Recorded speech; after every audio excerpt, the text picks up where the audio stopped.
Mayong adlaw mga binati o minahal kong matalom o mga turista nga mo visit sa Canigao Island. Pahibalo sa tanan ng ato ang Canigao Island mo close ni siya guys sa July 1 to 15 based kini sa ordinansa nga gihimo sa mga opisyalis diri sa lungsod sa Matalom. Unya ang resume ani sa pag-operate karong July 16. Unsa may rason nga i-close man siya. Mao guys, hinloan siya unya kanang ayohon pod ag mga cottage nga nangaguba. Mao ni purpose niya. Papuhayon pod siya nga mo relax ang atong isla para inig ka July 16 inig na yung mga turista nga musuroy ngadto, okay na siya, medyo relax unya andam na mo operate or mo hatag og serbisyo sa mga turista nga moari sa lungsod sa Matalom.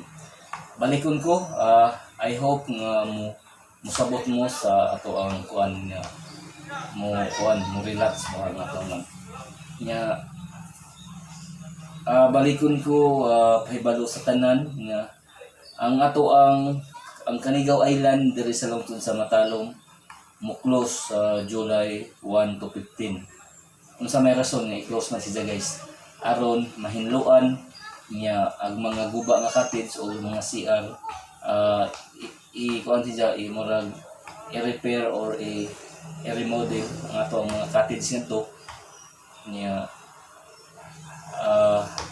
July 16 mo balik ni og pag-operate sa mga turista nga ganahan mo adto.